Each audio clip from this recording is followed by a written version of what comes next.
नमस्कार दोस्तों, स्वागत है आपका आज के मुख्य समाचारों में। दोस्तों यहां पर आपको देखने को मिलेंगी सुबह से लेकर शाम तक की तमाम बड़ी खबरें, मुख्य समाचार, ब्रेकिंग न्यूज अपडेट्स के रूप में। तो दोस्तों आप सभी लोगों से रिक्वेस्ट है इस वीडियो को ज्यादा से ज्यादा लाइक और शेयर करें। तो दोस्तों सीधे चलते हैं आज की पहली बड़ी खबर की ओर। बंगाल चुनाव, टीएमसी ने घोषणा पत्र में ममता ने खोला वादों का पिटारा। गरीब ST/SC को सालाना मिलेंगे 12,000 रुपए। जी हाँ दोस्तों, पश्चिम बंगाल की मुख्यमंत्री और तृणमूल कांग्रेस की प्रमुख ममता बनर्जी ने पश्चिम बंगाल चुनाव के लिए टीएमसी का घोषणा पत्र यानी कि मैनिफेस्टो जारी कर दिया है। ममता बनर्जी ने अपनी सरकार के काम गिनाते हुए कहा कि मैंने अपना जीवन मातृभूमि को समर्पित किया है और हमारा लक्ष्य सभी को साथ लेकर चलने का है। ममता बनर्जी ने कहा कि हमारी सरकार में लोगों की आय बढ़ी है, हमने किसानों और मजदूरों के लिए काम किया है। हमारी कोशिश यही रही है कि लोगों को निर्धनता से उठाया जा सके। सीएम ममता ने कहा कि हमने जाति धर्म के ऊपर उठकर लोगों के लिए काम किया है। ममता बनर्जी ने लोगों से कहा कि चुनाव जीतने के बाद 2 अरा योजना के तहत लोगों के घर तक राशन पहुंचाया जाएगा और मई से विधवा पेंशन के तौर पर 1,000 रुपए दिया जाएगा। इसके अलावा ममता बनर्जी ने कहा कि निम्न आय वर्ग के लोगों को सालाना 6,000 रुपए दिए जाएंगे। इसके अलावा गरीब SC और ST को सालाना 12,000 रुपए दिए जाएंगे। ममता बनर्जी ने कहा कि 5 लाख रुपए का स्वास्थ्य बीमा जारी होगा। ममता बनर्जी ने स्टूडेंट्स के लिए 10 लाख रुपए तक के विशेष क्रेडिट कार्ड देने का भी ऐलान किया है। इसके साथ ही ममता बनर्जी ने हर साल 5 लाख रोजगार देने का भी वादा किया है। इसके बाद दोस्तों अगली बड़ी खबर, प्रधानमंत्री मोदी ने मुख्यमंत्री को दिया 3T का मंत्र। कहा हमें टेस्टिंग, ट्रैकिंग और ट्रीटमेंट पर जोर देना होगा, गांवों को बचाना है जरूरी। जी हां दोस्तों, महाराष्ट्र समेत देश के कई राज्यों में कोरोना संक्रमण के बढ़ते मामलों के बीच प्रधानमंत्री नरेंद्र मोदी ने बुधवार को मुख्यमंत्रियों के साथ वर्चुअल मीटिंग की। प्रधानमंत्री ने कोरोना के बढ़ते मामलों पर चिंता जताते हुए राज्यों को 3T का मंत्र दिया है। प्रधानमंत्री ने कहा कि हमें देश भर में टेस्टिंग, ट्रैकिंग और ट्रीटमेंट पर एक बार फिर से जोर देना होगा। प्रधानमंत्री ने कहा कि कई देशों में संक्रमण की कई लहरें देखने को मिल रही है। हमारे यहाँ भी महाराष्ट्र, केरल, पंजाब और मध्य प्रदेश जैसे राज्यों में केस काफी तेजी से बढ़ रहे हैं। हमें इसे रोकने के लिए तेजी से काम करना होगा। इन सब के बीच लोग हैरान परेशान न हो, हमें इसका भी बखूबी ध्यान रखना है। इसके बाद दोस्तों अगली बड़ी खबर, ममता बनर्जी ने कहा पहले CPM वाले मुझे पीटते थे, अब बीजेपी भी वैसा ही कर रही है। जी हां दोस्तों, पश्चिम बंगाल की मुख्यमंत्री ममता बनर्जी ने एक चुनावी रैली के दौरान विपक्षी दलों CPM और बीजेपी दोनों पर आरोप लगाए हैं। उन्होंने कहा कि मुझे जिंदगी में कई बार पीटा गया, पहले CPM मुझे पीटा करती थी, अब बीजेपी ने भी वही करना शुरू कर दिया है।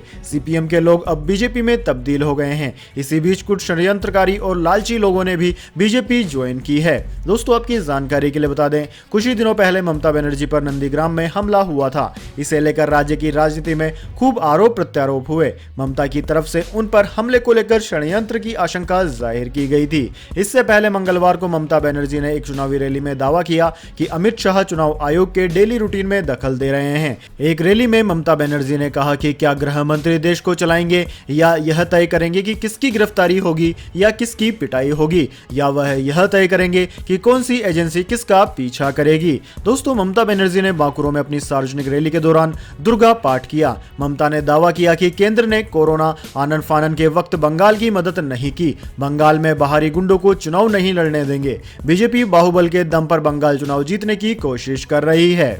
इसके बाद दोस्तों अगली बड़ी खबर, WHO ने दी चेतावनी, हर सप्ताह बढ़ रहे हैं कोरोना के 10% नए मामले, यूरोप के हालात हैं चिंताजनक। जी हां दोस्तों, विश्व स्वास्थ्य संगठन यानी कि WHO के मुताबिक पिछले सप्ताह दुनिया में कोविड-19 के मामलों में 10% की दर से वृद्धि हुई और इसमें सबसे अधिक योगदान अमेरिका और यूरोप का रहा। WHO ने कोरोना वायरस वैश्विक महामारी पर बुधवार को प्रकाशित साप्ताहिक आंकड़ों में बताया कि जनवरी के शुरुआत में महामारी अपने चरम पर थी और करीब 50 लाख मामले प्रति सप्ताह आ रहे थे, लेकिन फरवरी के मध्य में इसमें गिरावट आई और यह 25 लाख के करीब पहुंच गई। संयुक्त राष्ट्र की स्वास्थ्य एजेंसी ने रेखांकित किया कि पिछला सप्ताह लगातार तीसरा सप्ताह रहा जब संक्रमण दर में आई गिरावट के बाद नए मामलों में वृद्धि देखने को मिली है। वहीं दोस्तों WHO ने यह भी बताया कि पिछले सप्ताह आए नए मामलों और मौतों में 80% से अधिक मामले एवं मौतें अमेरिका एवं यूरोप में हुए हैं।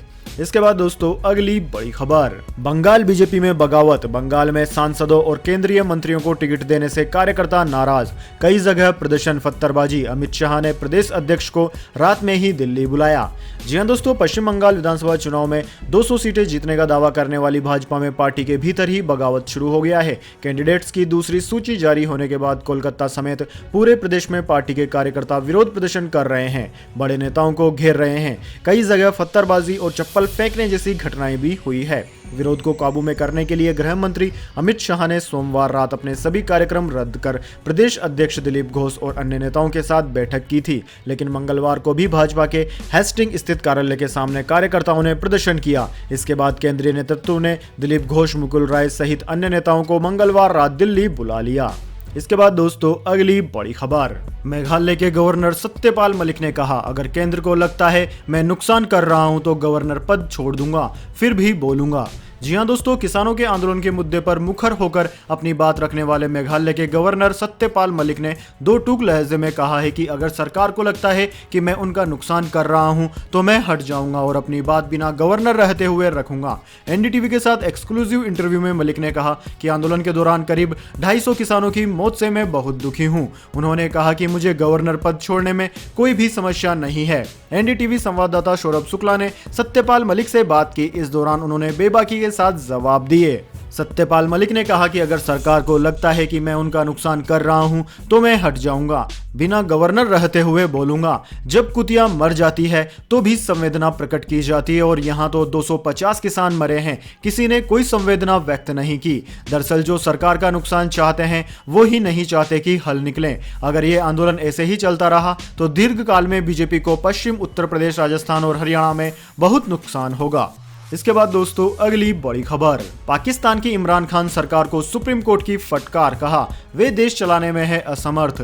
जी हां दोस्तों, पाकिस्तान की सुप्रीम कोर्ट ने इमरान खान सरकार से नाराजगी जताते हुए कहा है कि वह देश चलाने या फैसले लेने में अक्षम है। एक्सप्रेस ट्रिब्यून की रिपोर्ट के अनुसार स्थानीय निकायों के मामले की सुनवाई करते हुए न्यायमूर्ति सदर तारिक के साथ ही न्यायमूर्ति काजी फैज ईसा की अध्यक्षता वाली 2 न्यायाधीशों की पीठ ने पंजाब सरकार द्वारा निर्वाचित क्षेत्र के परिसीमन पर अध्यादेश जारी करने पर नाराजगी व्यक्त करते हुए इस मामले को प्रधान न्यायाधीश के पास भेज दिया है। रिपोर्ट में कहा गया है कि सुनवाई के दौरान शीर्ष अदालत को सूचित किया गया कि जनगणना के संबंध में काउंसिल ऑफ कॉमन इंटरेस्ट द्वारा निर्णय नहीं लिया गया। न्यायाधीश ईसा ने अपना गुस्सा व्यक्त करते हुए कहा कि कॉमन इंटरेस्ट काउंसिल की बैठक 2 महीने में क्यों नहीं हुई। उन्होंने सरकार से सवाल पूछते हुए कहा कि क्या जनगणना के परिणाम जारी करना सरकार की प्राथमिकता नहीं है। इसके बाद दोस्तों अगली बड़ी खबर, सीएम तीरथ सिंह रावत को अमिताभ बच्चन की नातनी का जवाब, कहा कपड़ों को बदलने से पहले अपनी मानसिकता बदलें। जी हां दोस्तों, उत्तराखंड के नए मुख्यमंत्री बने तीरथ सिंह रावत ने सत्ता संभालते ही अपना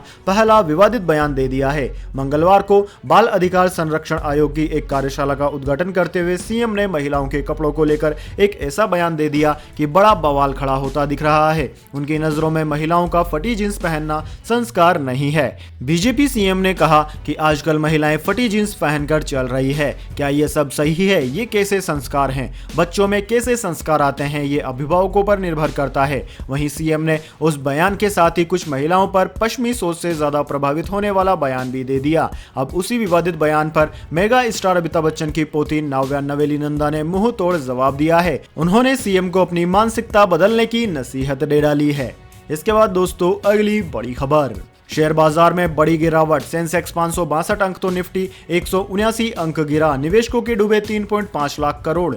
जी हां दोस्तों, भारतीय शेयर बाजारों में आज मंदवाड़िया हावी रहा और चौतरफा बिकवाली देखने को मिली। इस वजह से शेयर बाजारों में 17 मार्च को बड़ी गिरावट दर्ज की गई। बंबई शेयर बाजार यानी कि बीएससी का संवेदी सूचकांक सेंसेक्स बुधवार को 1.12% यानी कि 562.34 अंक गिरकर 49,801.62 पर बंद हुआ। वहीं नेशनल स्टॉक एक्सचेंज यानी कि एनएससी के निफ्टी में 179.20 अंक यानी कि 1.27% की गिरावट दर्ज की गई और ये 14,721.30 अंक पर बंद हुआ। दोस्तों कल बैंकिंग, आईटी, ऑटो समेत ज्यादातर स्टॉक्स में बिकवाली का दबाव रहा। इससे निवेशकों के 3.5 लाख करोड़ रुपए डूब गए। इसके बाद दोस्तों जान लेते हैं पूरी दुनिया और भारत में क्या है इस महामारी की ताजा स्थिति। तो सबसे पहले दोस्तों बात करते हैं पूरी दुनिया की। तो दोस्तों पूरी दुनिया की बात की जाए तो पूरी दुनिया में इस वक्त तक इस महामारी के संक्रमितों का आंकड़ा 12,07,45,000 को पार कर गया है, जबकि दोस्तों इस महामारी से मरने वालों की संख्या 26,71,000 के पार है। दोस्तों इस महामारी का सर्वाधिक असर अमेरिका पर हुआ है। अमेरिका में इस वक्त तक 2,95,00,000 से ज्यादा संक्रमित मरीज सामने आ चुके हैं। वहीं दोस्तों इसके बाद में Brazil, India, Russia, United kingdom, France, Italy, Spain, Turkey आदि देशों का नाम आता है।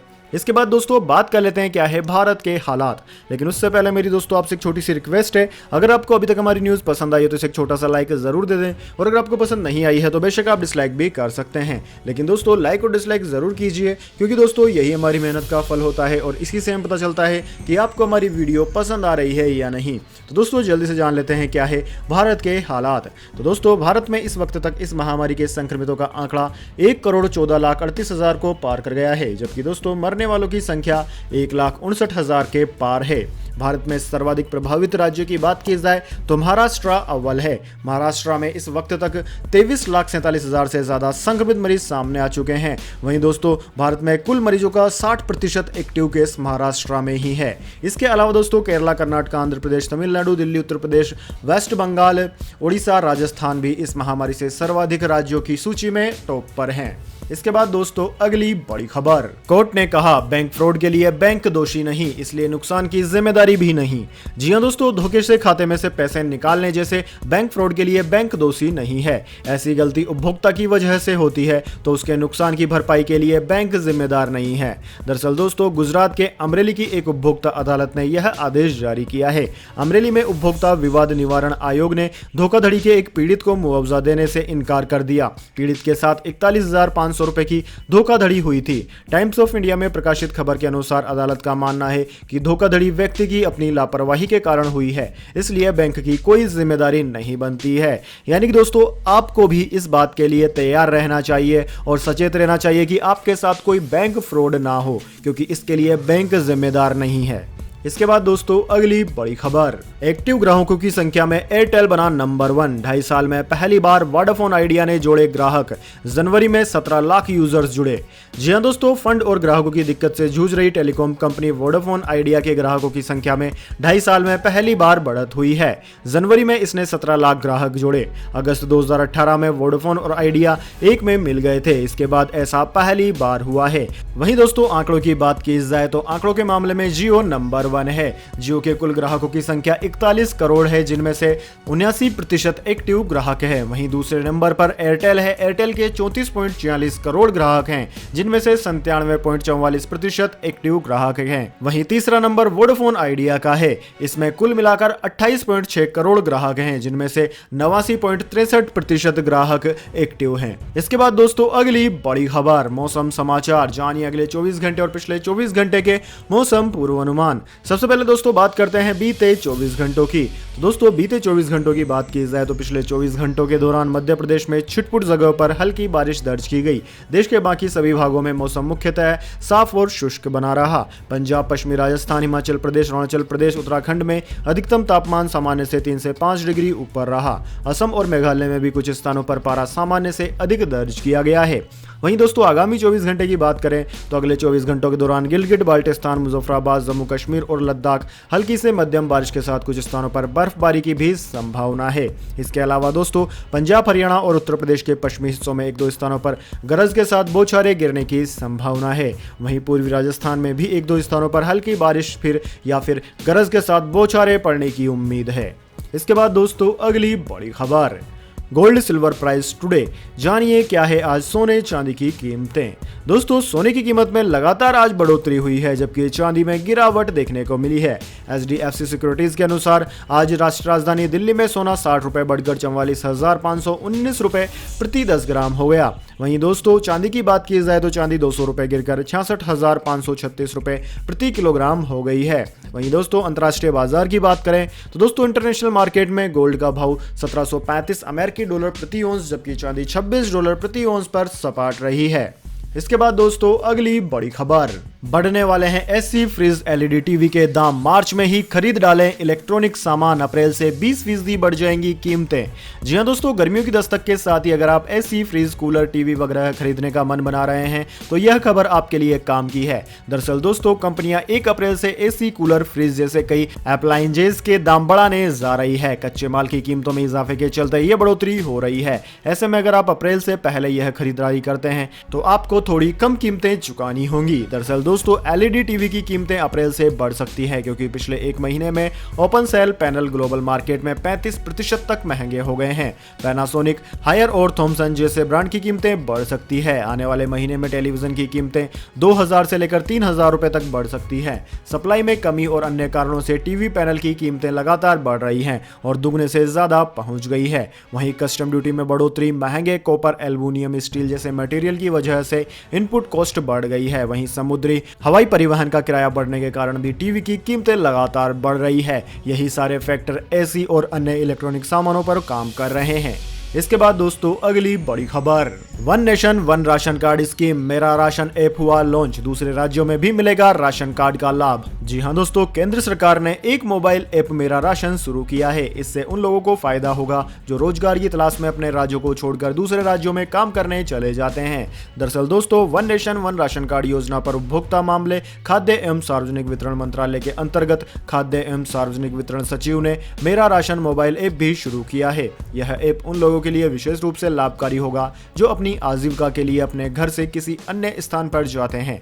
इस ऐप के जरिए राशन कार्ड धारकों को दूसरे राज्य में नजदीक की सरकारी सस्ते गल्ले की दुकान की पहचान करने, कोटे के ब्यौरों की जांच करने और हाल ही के लेन देन की जानकारी प्राप्त करने में मदद मिलेगी। राष्ट्रीय सूचना विज्ञान केंद्र द्वारा विकसित एंड्रॉइड आधारित मोबाइल एप्लीकेशन वर्तमान में हिंदी और अंग्रेजी में उपलब्ध है।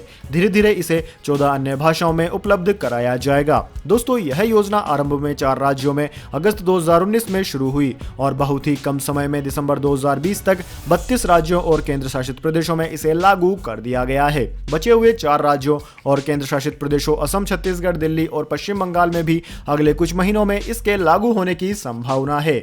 इसके बाद दोस्तों अगली बड़ी खबर, वनडे और टी20 क्रिकेट में वापसी पर आर अश्विन का बड़ा बयान, कहा आज भी जिता सकता हूं मैच। जी हां दोस्तों, पिछले काफी समय से भारत की वनडे और टी20 टीम से बाहर चल रहे आर अश्विन ने इस फॉर्मेट में अपनी वापसी पर बड़ा बयान दिया है। अश्विन का कहना है कि वनडे और टी20 टीम में वापसी का सवाल हास्यास्पद है क्योंकि वह अपने इंटरनेशनल करियर से संतुष्ट हैं। भारतीय टेस्ट टीम का हिस्सा अश्विन जुलाई 2017 के बाद से एक भी सीमित ओवर का मैच नहीं खेल पाए हैं। हालांकि वह आईपीएल खेलते हैं।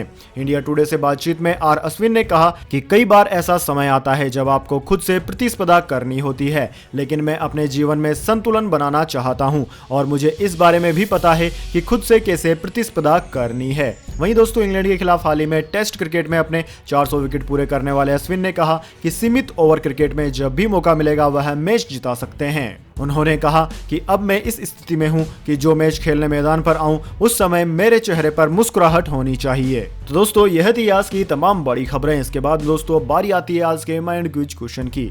जी हां दोस्तों, एक आसान से सवाल का जवाब देकर आप जीत सकते हैं एक अमेजिंग सरप्राइज गिफ्ट हमारे यूट्यूब चैनल की ओर से। तो दोस्तों आज का सवाल आपकी स्क्रीन पर आ चुका है। भारत का संविधान किस तारीख को लागू हुआ था? जी हां दोस्तों, अगर आप जानते हैं उस डेट को जब भारत गणतंत्र यानी कि संविधान लागू हुआ था तो जल्दी से कमेंट बॉक्स में लिख दीजिए। अगर दोस्तों आपका जवाब होता है एकदम सही और आप चुने जाते हैं लकी विजेता के रूप में तो आपको मिल सकता है एक अमेजिंग सरप्राइज गिफ्ट हमारे यूट्यूब चैनल की ओर से। तो दोस्तों जल्दी से अपना उत्तर कमेंट बॉक्स में लिख दीजिए, वीडियो को लाइक कर लीजिए और चैनल को सब्सक्राइब करके बेल आइकन भी दबा लीजिए। धन्यवाद। वंदे मातरम। जय हिंद, जय भारत।